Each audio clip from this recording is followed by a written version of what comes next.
प्रशांत किशोर कह रहे हैं कि लालू यादव के राजनीतिक कैरियर को हटा दिया जाए तो तेजस्वी यादव क्या कुछ कर लिए हैं। यादव मुसलमान के अलावा उनके पास में क्या कुछ है। एक और बात वो कह रहे हैं कि अब वो यादवों के सिर्फ नेता रह गए, मुसलमानों के भी नेता नहीं है। इन्हीं सारे मसले पे बात करने के लिए हमारे साथ में एजाज अहमद जी हैं, राष्ट्रीय जनता दल से प्रवक्ता है।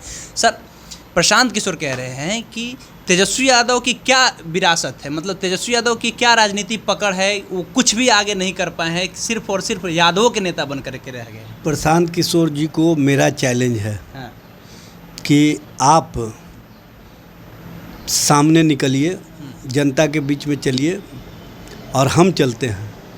क्या पकड़ है तेजस्वी जी का, वो तो बात की बात है। हमसे आप सामना सामनी फरिया लीजिए, आप नहीं टिक पाइएगा। क्या बात कर रहे हैं आपसे? वो 2 साल बिहार में घूमे, आप कह रहे कि आपसे प्रशांत किशोर जी की राजनीतिक जीवन यात्रा 2 साल की है और हमारी राजनीतिक यात्रा 35-36 साल की है। प्रशांत किशोर जी जो भी बात बोलते हैं पढ़ के बोलते हैं और हम लोग अपने एक्सपीरियंस पर बोलते हैं, अपने अनुभव के आधार पर बोलते हैं। जनता के बीच में जो हमने देखा है समस्या, जो हमने जूझने का काम किया, उन समस्याओं पर प्रशांत किशोर जी एक वर्ड नहीं बोल सकते हैं। प्रशांत किशोर जी जो सिलेबस पढ़ते हैं वो आरएसएस और भारतीय जनता पार्टी का सिलेबस होता है। प्रशांत किशोर जी अभी तक के 2 साल के पदयात्रा या 2 साल के राजनीतिक जीवन में एक बार भी भारतीय जनता पार्टी या नरेंद्र मोदी के खिलाफ नहीं बोले हैं। सर, कल ही बोले हैं, वो कह रहे हैं कि भारतीय जनता पार्टी की क्या औकात है, बिहार में 30 सालों में एक मुख्यमंत्री का चेहरा नहीं बना पाए लोग। क्या बात कर रहे हैं सर? वो जो भी बात बोलते हैं ना, भारतीय जनता पार्टी को कहीं ना कहीं बढ़ावा देने के लिए बोलते हैं, भारतीय जनता पार्टी की राजनीति को मजबूती देने के लिए बोलते हैं।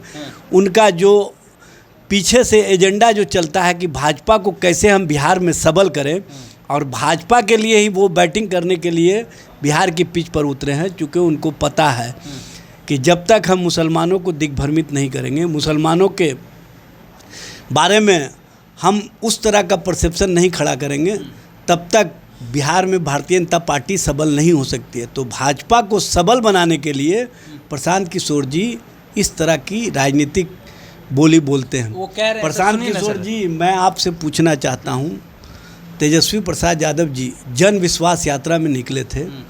3-3, 4-4 बजे भोर तक जनता ने जो उनके लालू यादव के लोग थे, वो तेजस्वी यादव के लोग नहीं थे। जो 4 बजे सुबह तक इंतजार कर रहे थे वो लालू यादव के लोग थे। ये प्रशांत किशोर का भी कहना है। ये मैं पूछना चाहता हूँ प्रशांत किशोर जी से कि लालू जी के बेटा ने है तेजस्वी जी, तो विरासत का अगर उनको कहीं ना कहीं जो मेहनत है, जो मशक्क़त है और जो जनता के बीच में जा कर के काम कर रहे हैं, और लालू जी के सोच के अनुसार गरीबों, शोषितों, वंचितों, पीड़ितों, दलितों, आदिवासियों के घरों तक पहुंच रहे हैं, तो इनको पीड़ा क्यों हो रही है, इनको बेचैनी क्यों हो रही है? इनको ये पसंद नहीं है। ये चाहते हैं कि मुसलमानों का वोट का बंटवारा करें। आपने एक बात सुना होगा प्रशांत किशोर जी से, उन्होंने चैलेंज के साथ कहा कि बिना मुसलमान के भारतीय जनता पार्टी ने सत्ता बना लिया। उसी तरह से इनसे जब पूछा गया कि क्या बिना मुसलमान के सत्ता में आ सकते हैं, कहे कि हम आ सकते हैं। तो फिर मुसलमानों के बीच आप क्यों जा रहे हैं प्रशांत किशोर जी? भरम की राजनीति करने के लिए, धर्म की राजनीति वाले को बढ़ावा देने के लिए आपको कहीं ना कहीं, चूँकि वो अपने पिच पर खिलाते तो आप कहीं नहीं टिक पाते, इसीलिए वो आपको अलग से पिच भी मुहैया करा रहे हैं, अलग से आपको सारा इंस्ट्रूमेंट देने का काम कर रहे हैं, और उसी इंस्ट्रूमेंट के सहारे आप कहीं ना कहीं मुसलमानों के बीच भरम की राजनीति कर रहे हैं। कि राष्ट्रीय जनता दल हमसे बिल्कुल डरी हुई है, तभी एक लेटर निकाला जा रहा है, कहा जा रहा है कि हमारे दल के लोग आप प्लीज़ दूसरे पार्टियों में ना जाइए, प्रशांत किशोर के जनसुराज से ना जुड़िए, आप लोग डर गए हैं। राष्ट्रीय जनता दल का एक एक नेता, एक एक कार्यकर्ता ज़मीन से जुड़ा हुआ है, तो क्यों प्रशांत किशोर में जा रहे हैं लोग? जो परेशान हैं वो ऐसी बात बोल रहे हैं। आपने तो लेटर निकाला था ना बाकायदा, आपने साफ तौर पे लिखा था प्रशांत किशोर के जनसुराज जो बीपीटी में है भारतीय जनता पार्टी की, इनमें लोग ना जाए, जो जाएंगे उन्हें निष्कासित कर दिया जाएगा। हम अपने लोगों को आगाह करते हैं तो उनको बेचैनी क्यों होता है? तो क्या उन्हीं का नाम लेकर के क्यों सर? भाई उनका नाम नहीं लिए हैं, लिखा गया है लेटर में। सुन लीजिए ना, उनका नाम नहीं लिए हैं। वो खुद बोलते हैं कि मैं पांडे नहीं हूँ, तो आप क्यों बेचैन हो रहे हैं? जब आप पांडे नहीं हैं तो बेचैन क्यों हो रहे हैं? दरअसल प्रशांत किशोर जी कहते हैं कि अपने ही कहते हैं कि जिसकी जितनी संख्या है उसी को सत्ता में भागीदारी मिलनी चाहिए। तो सत्ता की भागीदारी में आप कहाँ पर हैं? आपको क्यों सत्ता की भागीदारी मिलेगी? आप क्यों नेतृत्व तो लेकर कहाँ के कह चल रहे हैं रहे कि हैं? हम प्रधानमंत्री हम मुख्यमंत्री बनने वाले, हम तो भाई बनाएंगे कहने- दलितों को, भाई बनाने कहने की की बात कर रहे हैं, आवश्यकता नहीं है। मुसलमानों को बनाएंगे। प्रशांत किशोर जी, आप किस बात के लिए परेशान हैं?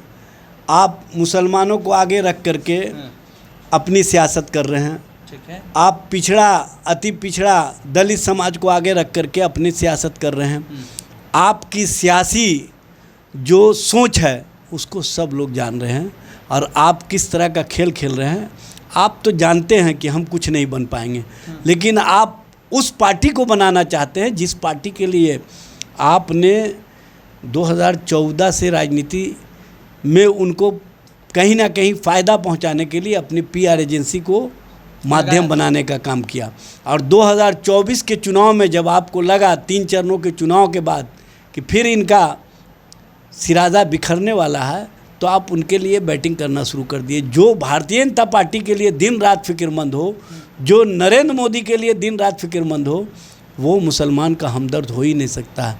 मुसलमानों की पिच पर आकर के आप मुसलमानों की सियासत के नाम पर जो कहीं ना कहीं भारतीय जनता पार्टी के लिए सियासत कर रहे हैं, वो सियासत चलने वाला नहीं है। जन स्वराज से जुड़े हुए लोग कह रहे हैं कि प्रशांत किशोर जब मजबूत हो रहे हैं, मुसलमानों के बीच में इनका लोकप्रियता बढ़ रहा है, तो तेजस्वी यादव को कुलबुलाहट हो रहा है। इसीलिए हिना साहब के पास जाकर के अप्रोच किए और आज हिना साहब इनके साथ हैं। वरना पहले ये लोग हिना साहब को भी ना पूछते, लेकिन प्रशांत किशोर के आने से अब हिना साहब की भी पूछ हो रही है, साहबुद्दीन परिवार का भी पूछ हो रहा है। देखिए, सबसे पहले बात तो है कि अभी तक से इन्होंने पार्टी का गठन नहीं किया है। 2 अक्टूबर को गठन करेंगे।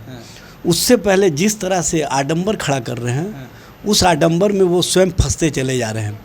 और जिस तरह की भाषा वो बोल रहे हैं कि बिना मुसलमान के भी बिहार के और देश की सत्ता हासिल की जा सकती है, तो इसका मतलब है कि कहीं ना कहीं आप राजनीतिक रूप से भारतीय जनता पार्टी को खाद पानी देने के लिए मुसलमानों का नाम लेकर के अपनी राजनीति को आधार दे करके मजबूत करके चाहते हैं कि हम भाजपा को सत्ता में ले आएं।